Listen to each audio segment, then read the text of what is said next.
Hello, everyone. This is Cody Lee of BlackCatBooks.org, author of I, the Dragon, Cruel and Beautiful, Rabbit Hole, Lore and Frey, and the upcoming Jaw of the Dragon.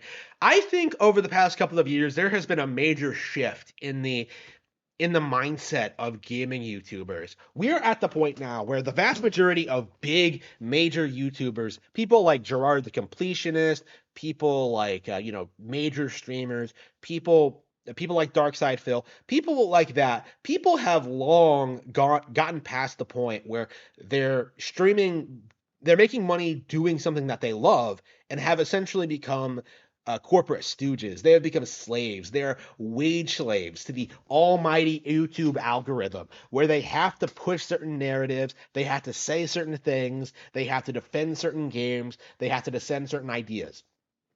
Right? That is the reality of gaming coverage on YouTube, is that essentially gaming YouTubers are indistinguishable from gaming journalists. We have reached the point where it's safe to say that all of the problems that are plaguing gaming journalism, like the obvious biases,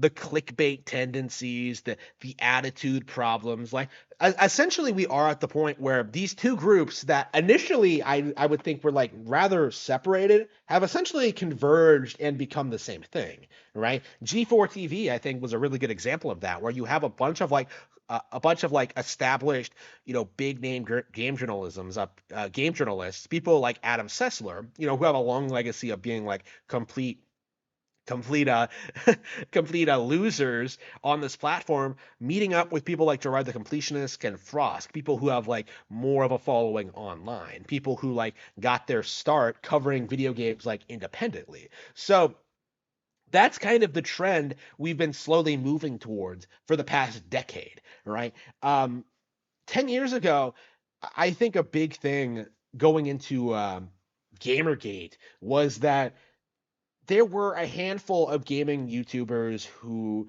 would have came out as like pro Gamergate and things like that, who would openly talk about this, would openly talk about the problems with game journalism, and kind of openly like acknowledge like the issues. There weren't a lot of them, but they did exist. Now, though, I don't think that would happen.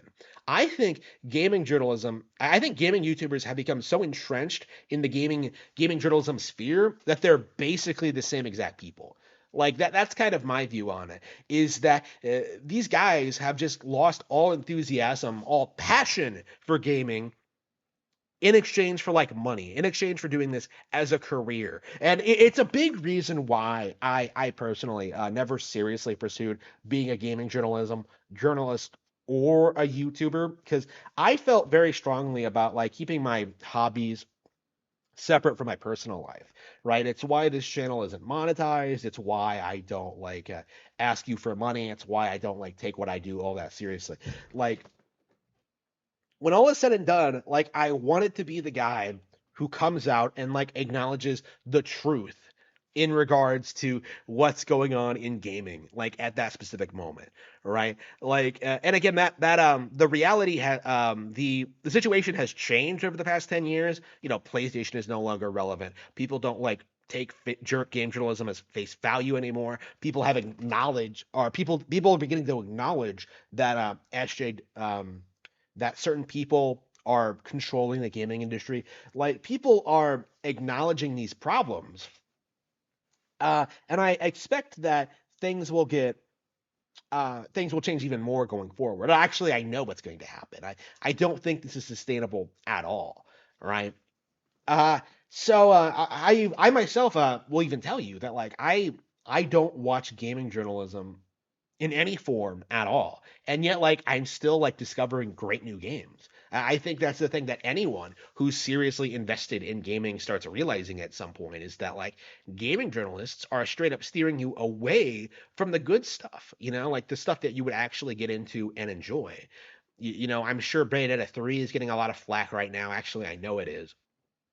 I'm sure that people are downplaying like Mario Rabbids. I'm sure there's a lot of like Metroid Dread I knew got flack. No More Heroes 3. The Arms I think is the definitive example of this, of a game that got unfairly like attacked by these people. Like I think I think these gaming YouTubers are just on the way out. I do think we're at the point now where people will stop worshiping them and seeing as the some arbiter of like, good taste in the community and start like advocating for discussions of certain titles in like niche communities. That's kind of the way it's going for me right now is that like, oh, I'm playing like Silent Hill 2. Let's enjoy that and talk about that for a bit. Let's talk about Bayonetta 3. Let's talk about Persona 5. Games that, are very very old. Well, in the case of Silent Hill 2, very, very old. Games that are quite old. Games that like, maybe other people have like covered better, but like I haven't talked about Silent Hill at all. Like I've never gotten into the series. It's completely new to me. So I'm having a completely new experience with it that is pretty much untainted by gaming journalism or YouTubers or whatever. And you know what? That is probably the best way to enjoy video games.